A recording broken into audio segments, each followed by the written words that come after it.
Bang Bang Con is something I've been looking forward to for a while. It's that type of release and bit of content that I think everyone needs right now to just take a step back and just be like, let's just watch people be good at what they do and just let that be embraced by everyone watching it. So I was all chill. I'm like, yeah, Bang Bang Con, regardless, I'm going to see it, I'm going to buy it, and we're going to have a good time with it. But the pricing numbers just came out that I saw on Weverse. And honestly, yeah, I know it isn't the boys. It's not them. It's Big Hit. And I don't even know if it's Bang P Nim who's had the final decision on this. The accountants, all those people involved on the money side of it have probably said we need to charge X amount to be able to get the best return in terms of money optimization. We might lose a couple of viewers because of that, but the price increase that we've put on will lead us to have the most optimal monetary result from it, as opposed to maybe the most viewers. So not the boys' fault, maybe not Bang PD's fault, but Big Hit has made a company decision here because of potentially lost revenues during this whole pandemic shenanigans, of a lot of lost tour dates. So they're really charging a lot of money for tickets. So the stuff I saw said that the standard ticket is $35 and it's $26 if you're part of the army, if you're an army, basically, like an official army and part of the members club. Now I think both of those prices are significantly too high, not just because your target market is kids, but that's beside the point, because everything is either marketed to kids or adults. It's one or the other. So it's not like, oh, you shouldn't be charging kids this much or parents of kids this much for this product, because that's just how everything is. It's like the way that YouTubers got called out for charging merch at like $30 a t-shirt or something. It's like you go to a shop, most shops are going to charge you 15 to 20 bucks a t-shirt. In America, at least. In the UK, you might get it cheaper, but then unless you're going for a super cheap product, you're going to pay a standard price, which is probably within that range. And YouTubers got lambasted for that for a long time, saying that you're promoting and marketing to kids. And I sort of understood it, but I didn't really buy it overall, because people are going to buy what they want to buy. But I think the pricing of $35 and $26 a ticket, respectively, is just excessive. I think the value you get at 35 bucks is just non-existent. An actual ticket to BTS will probably cost you between 70 and 100 bucks for like an okay seat. Probably 100 bucks for an okay seat. So it's not like $35 is cheap in respect to $75 to $100, because it's not. It's not a live performance, as in you're not there. You're not just, when you go to a concert, you're not just buying the performance, you're buying the experience. And yes, there will be some of that with this. I'm sure they'll include some like live on screen things for people in groups at home and stuff like that. But you don't just buy the show, you buy the experience and the ambience and the atmosphere and the vibe. That's what you're doing. At 35 bucks, it's not worth it. I'm sorry. I know I'm probably going to do it and like spread the cost out between a couple of people, but 35 bucks for this is just way, way, way too high. I mean, when you compare it to other event-like sports that you purchase at home, it's valueless compared to them in terms of the relative value. Obviously, these guys are the best in the world at what they do, so they're going to draw an audience. I'm probably still going to do it. But like a boxing match, you have a big boxing match, even a medium-sized boxing event. The event's going to run for 5+ hours. Like, it's going to run for 5 hours at least, as well as all the pre-show stuff, all that random stuff. You've got at least 5 hours of content there, and you're going to pay between 20 and 35 bucks for the show. Maybe 50 bucks if it's a really premium event, but even then you're getting 5 hours of content for that. You look at an MMA fight. It's an entire night of fights. You're going to be there for 3.5 hours, 4 hours maybe, all the pre-show stuff, maybe even 5 hours. You're going to be there for a long time. You're getting 5 hours of content, whether you're live or you're at home. So that in and of itself shows the value disparity between Bang Bang Con at an hour and a half, a 90-minute show. Now, if this show was 3.5 hours, 4 hours, I'm sure that the question of whether this was worth it or not would not even be up for debate.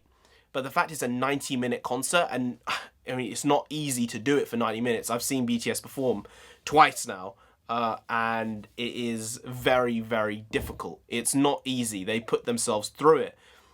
And I'd be shocked if they were able to do that for 3 hours. I'd be very, very bemused by their fitness and level of mental fortitude to be able to pursue and push on with that. But when you compare the pricings of just those live events streamed to home, I just don't think the value is there. Even if you look at movies, like I can go and see a film now for £6, which is like maybe $8. So for $35, I can go see 4 2-hour films in the cinema of things I like, of any genre. So that's like 8 hours minimum of content. That's the way I look at these things now, because I'm sort of in this space a little bit. I view it as this many hours of content is being provided.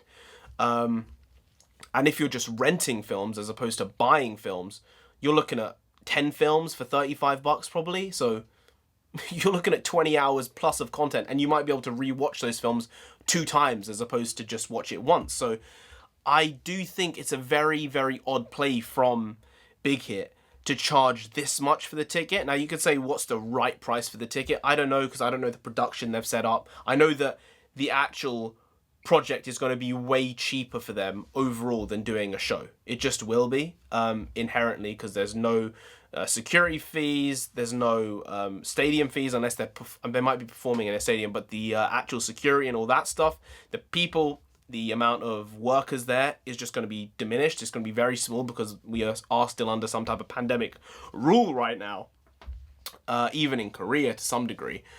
But I can't see $35 being a value buy or being a good buy from a fan's point of view. And I am a fan. I love what they do, and I love them, and I will buy it. But I'm just saying, $35 is a lot of money for most people, and it's not a small amount of money for almost everyone.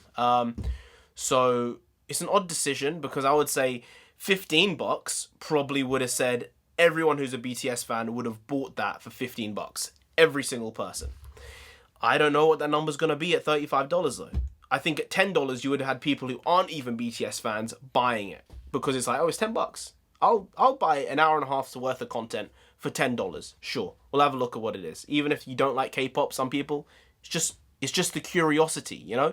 So I think that the pricing has priced some people out of the market for it, honestly, and it's a weird one to try and understand from their point of view as to what they wanted to get out of this as a business and financially, because I can't see how $35 on the supply-demand graph here, how that actually is optimal for them to have that pricing level, because the demand is just gonna be diminished because of that. It's just not gonna be there in the same way it would have been if it was $10, $15, even $20.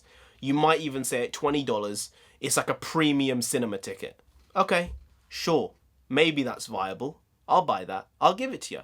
Maybe $15 to $20 max premium cinema ticket. But it's just a bit ludicrous at $35. And yes, it is a discount at $26 for people who are part of the official fan club. But even then, that's not a cheap, you know, it's a big concession. It's like a bloody 30% concession, but it's not a cheap ticket anyway. And yes, I'm very cheap, but that's not the point here. The point is, I can buy it. Like, that's not the problem. It's that most people, I don't think, will be able to spare $35 right now. I could be wrong, and they could just have like 7 million people watching live, and then that would just blow the entire rubric out of the water. But I don't see that being the case. But yeah, I just saw the numbers, and I just didn't think that they were right, honestly. I thought they were just too highly priced for the product and the service and the good that they're actually providing. I just don't think the price is up to standard.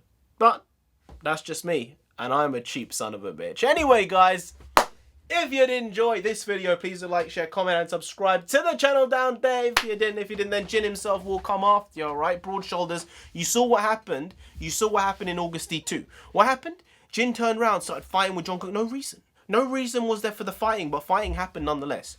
Jin will come after you. Broad shoulders and all that. Broad shoulders and all that. And you don't want that. You really don't, so just subscribe anyway to avoid that. I have been NarendraTheComic. You've been great, and I'll see you next time. That's tomorrow if you don't know. make a video every single day. Yeah, crazy shit every single day. And we ain't stopping until we get to 10,000 subscribers. If you don't know, also, we're making a video every day for over 2 years. 2 years every day. 2 years. Making a video every day for over 2 years. And we ain't stopping till we get 10,000 subscribers. Sort of mucked that up there. My head was going all over the place. Not stopping. 10,000 subscribers. Right. Focus. Laser focused. Almost at 4,000, guys. All right. We're almost there. It's tangible. It's almost there. We can get it. I feel it. By the end of the week. Maybe. That would be good. That would be real good. I believe in you. And maybe you believe in me. Lovely. So yeah, that's just what it is. I'll be back again tomorrow, regardless, with some more quality shitty content, because we bring the goods every day. You know, it's like a salad bar, just like packing up as much as you can. That's what my videos are. It's just packing on as much as you can from the salad bar, going back as much as you want.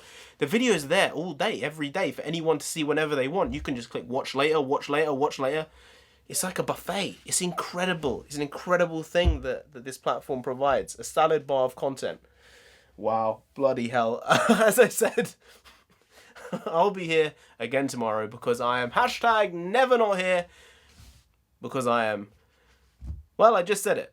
Never not here. See you tomorrow because I will, I'll be here. See you tomorrow. Skadoosh.